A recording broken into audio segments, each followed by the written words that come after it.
Oh, hi! I didn't see you there.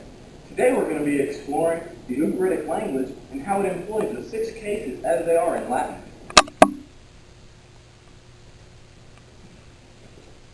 Alright, so this is what we're going to be looking at.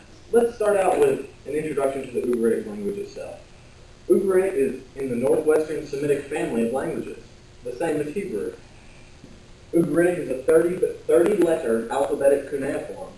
It has 30 letters that correspond to specific consonants relevant to the northwestern Semitic family.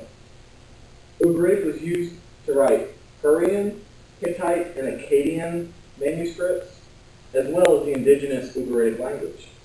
Ugaritic nouns have 3 common case endings: accusative, genitive, and nominative. These cases function the same way that they do in Latin. Latin, of course, as you all know, has 6: nominative, genitive, dative, accusative, ablative, and vocative. Our goal here, then, is to show how Ugaritic accommodates the 6 Latin cases using its pronouns.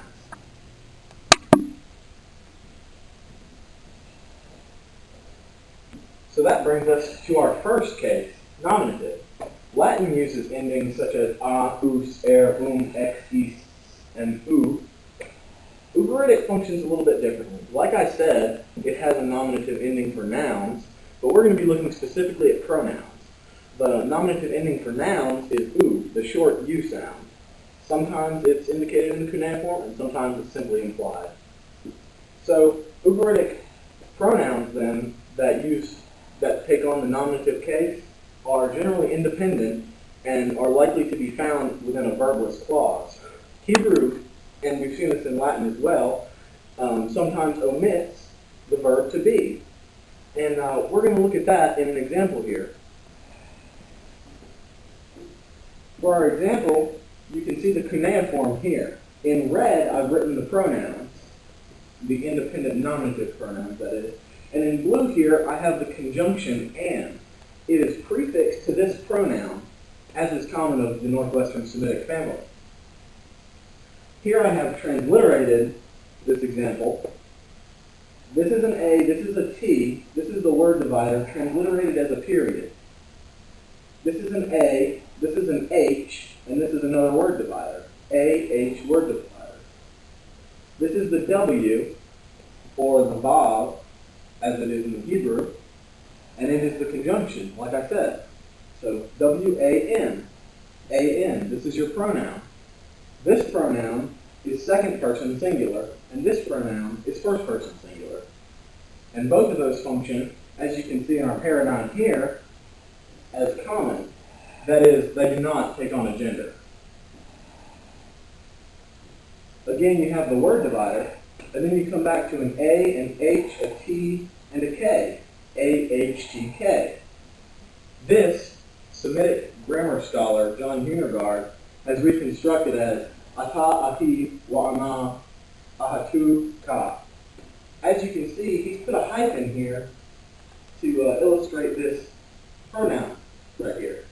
This is a suffix pronoun. We'll get into those a little bit later. But I'll go ahead and show you right now. This is where that comes into play. The suffix pronoun K, or ka in this case, because it is in the oblique and it does take the A accusative ending, you get your sister. But let's get back to the independent nominative pronouns. You are my brother. So, like I said, this is your second person singular common pronoun, as you can see over here. So you are, like I said, this is copular, as it would be in the Hebrew, and as we've seen in Latin, the verb to be is simply omitted. And then you get my brother, which is ah. Wa. Ana, then, is going to be and. I am your sister. And omit the verb to be, yet again, your sister. And like I said, this suffix pronoun right here functions as the genitive oblique. And that will take us to the genitive case. Alright, so like I said, we're going to be looking at genitive suffix pronouns. Ugaritic, as I've said already, uses suffix pronouns to this end. Latin, however, uses endings such as I, e, is, us, a. Those are all in the singular. So, for our example, we have Ugaritic, and you can see the cuneiform here. Again, I have put the suffix pronoun into red markers for easier identification. So, let's look at the transliteration. ATN, and then you have your word divider. BTY, BTY, and that Y is the first person suffix pronoun. You have another word divider right here, and then you have LH, and the H is a suffix pronoun. Now, the interesting thing about this suffix pronoun is it always occurs in the oblique. Let's look at how Dr. Huehnergard has transliterated this. Atinu betia lehu. So, as you can see, this is translated as I will give my house to him. So, your verb is your first word here, which is ATN, atinu. Your second word is betia, which has the suffix pronoun onto the word house. And this is where you get your genitive. It is my house, which is possession. Latin, of course, uses these endings in separate words, whereas Ugaritic, as we're seeing right now, uses the suffix pronoun. We'll come to this here in just a second, because it is the dative. Because you're giving it to him. So you're giving the house, which is in the oblique accusative, to him, which is the dative. Alright. So now we're going to be looking at accusative and dative and oblative. I've written down here that the dative and the oblative seem almost subsidiaries of the accusative. And what I mean by this is that they all seem oblique. I mean, of course, you can have oblative that's not oblique, but when we're talking about pronouns, very often you're going to find that function. So, independent pronouns also function as accusative. We've already talked a good bit about how independent pronouns function as nominative, but there are direct object pronouns that are the same as the independent nominative, except for one thing. As you can see right here, I've circled this pronoun in red.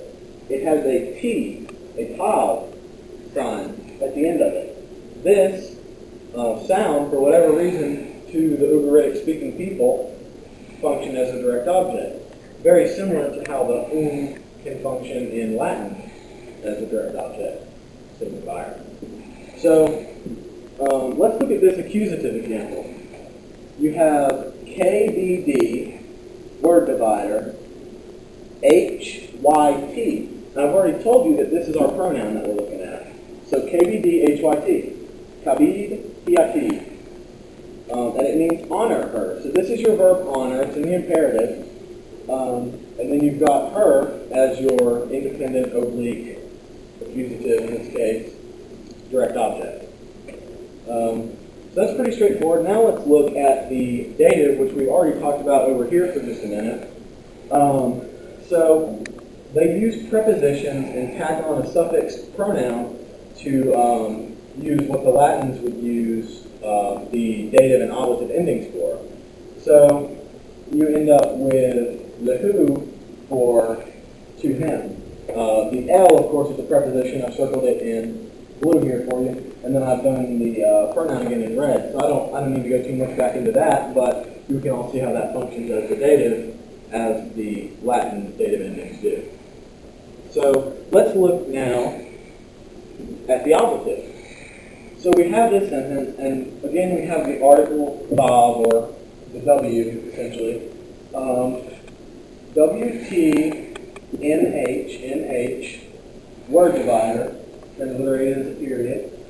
B, and I circled this in red because this is a preposition. I probably should have circled it in blue. It would have been a little bit more clear, but this is the preposition that corresponds to in the Ugaritic language. It has a few other meanings, as these prepositions so often do in languages that are foreign to us.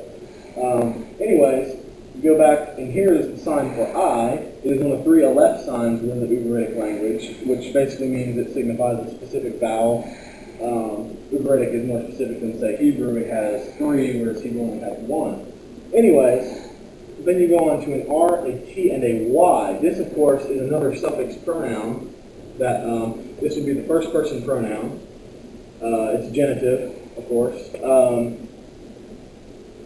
Here you have an N, a P, and a shin, which makes the sh type of sound. So you end up with W-T-N-H, B-I-R-T-Y, N-P. It has been syllabically transliterated as Wa, Tanu, Bi, Ir-Ti-Ah, Nakshi. And may my soul rest in my breast. Is what that means. It probably comes from some epic, don't have a lot of context here. But, so, and, of course, is your conjunction here. B is this. And like I've said in the beginning, this is a semi-syllabic cuneiform. So, the E is just the implied vowel that goes with this consonant in this case. Ir-Ti-Ah. And then you have the Y. So, and may my soul rest in my breast. You know, you can see how this pronoun right here functions in the genitive first person with my, and how the ablative preposition here works, in my breast. Alright, so we've already talked about the first 5 cases. Now let's talk about the vocative. This is very sparse in Latin. However, in Ugaritic religious texts, it's a lot more common. So the vocative is shown by the independent pronoun. And this is the same form of independent pronoun that the nominative takes. So, if you look at Latin endings, you can see how the nominative and the vocative are usually very similar, if not the same. So, it only makes sense that it would be similar in Ugaritic as well. So, let's look at this example over here. You can see in the cuneiform, this is a W, this is an A, and this is a T, so you get W-A-T. And here's a Q and an H, so you get Q-H. And that's a guttural H, by the way, so it's a sound. You get that, hip stuff, like in the Jewish level. So you end up with a reading of something along the lines of wa, ata, ka. And that just simply means and you take. And you can see the vocative here is shown with the exclamation point as it is in Latin. The use of the conjunction here with the first person pronoun, the second person pronoun, sorry. Leads to and you, and then the verb there is in the imperative. Pretty straightforward. Very similar to Latin. Well,